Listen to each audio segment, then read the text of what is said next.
ഏവർക്കും ഡെമോക്രാറ്റിക് മീഡിയയിലേക്ക് ഹൃദ്യമായ സ്വാഗതം. ചാനൽ ഇഷ്ടപ്പെട്ടാൽ ലൈക്ക് ചെയ്യുക, സബ്സ്ക്രൈബ് ചെയ്യുക. പ്രിയമുള്ളവരെ, കേരളത്തിലെ ഡോക്ടർ ഹാരിസിന് കേരള ജനത ഒന്നടങ്കം സംരക്ഷണം നൽകേണ്ട ഒരു കാലഘട്ടം സംജാതമായിരിക്കുന്നു. കേരളത്തിലെ സാധാരണക്കാരുടെ ആരോഗ്യത്തെ വെന്റിലേഷനിൽ കിടത്തിക്കൊണ്ട് കമ്മ്യൂണിസം എല്ലാ കാലത്തും എതിർത്തിരുന്ന അമേരിക്കയിലേക്ക് പൊതുജനത്തിൻ്റെ നികുതിപ്പണം കൊണ്ട് ചികിത്സക്കും കുടുംബസമേതം ടൂറും നടത്തി PR വർക്കിലൂടെ കേരളം നമ്പർ 1 ആണ് എന്ന് പ്രചരിപ്പിച്ചിരുന്ന പിണറായിസ്റ്റുകളുടെ നെഞ്ചത്തേക്ക് അടിമയല്ലാത്ത ഇടതുപക്ഷക്കാരൻ ഡോക്ടർ ഹാരിസ് നടത്തിയ ഓപ്പറേഷൻ്റെ മുറിവിലെ നീറ്റൽ പാർട്ടിക്കുള്ളിൽ പുകഞ്ഞുകൊണ്ടേയിരിക്കുന്നു.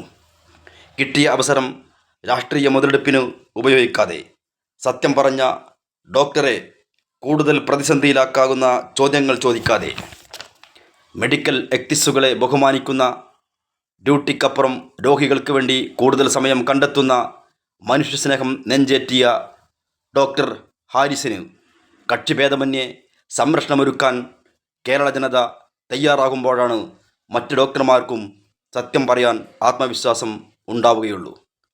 പ്രശ്നങ്ങളുണ്ടാകുമ്പോൾ മൈക്കും പിടിച്ച് ആവശ്യമുള്ളതും ഇല്ലാത്തതും ചോദിച്ച് വാർത്തകൾക്ക് വേണ്ടി പ്രശ്നങ്ങൾ ഉണ്ടാക്കുകയും വഷളാക്കുകയും കൂടുതൽ റീച്ചുള്ള മറ്റൊരു വാർത്ത കിട്ടുമ്പോൾ മർമ്മപ്രധാനമായ വിഷയം മറന്നുപോവുകയും ചെയ്യുന്ന പത്രക്കാരുടെയും പ്രതിപക്ഷത്തിൻ്റെയും പതിവ് നാടകങ്ങൾ ആവർത്തിക്കാതെ കേരളത്തിൻ്റെ സാധാരണക്കാരുടെ ആരോഗ്യമിട്ട് കളിയാട്ടം നടത്തുന്നവർക്കെതിരെ നിതാന്ത ജാഗ്രതയോടെ ആരോഗ്യമേഖലയിലെങ്കിലും രാഷ്ട്രീയ താൽപ്പര്യങ്ങൾക്കപ്പുറം നിരന്തരമായി വിഷയങ്ങളെ കൊണ്ടുവന്നുകൊണ്ട് പ്രതികാരമൂർത്തിയായ പിണറായിയുടെ നടപടികൾക്ക് പാത്രമാവാൻ ഇന്ന് മാത്രമല്ല നാളെയും ഒരു യഥാർത്ഥ ഡോക്ടറായ, മനുഷ്യസ്നേഹിയായ ഡോക്ടറെ വിട്ടുകൊടുക്കാതിരിക്കാൻ എല്ലാവരും ശ്രദ്ധിക്കണമെന്ന് വളരെ വിനീതമായി അപേക്ഷിക്കുന്നു.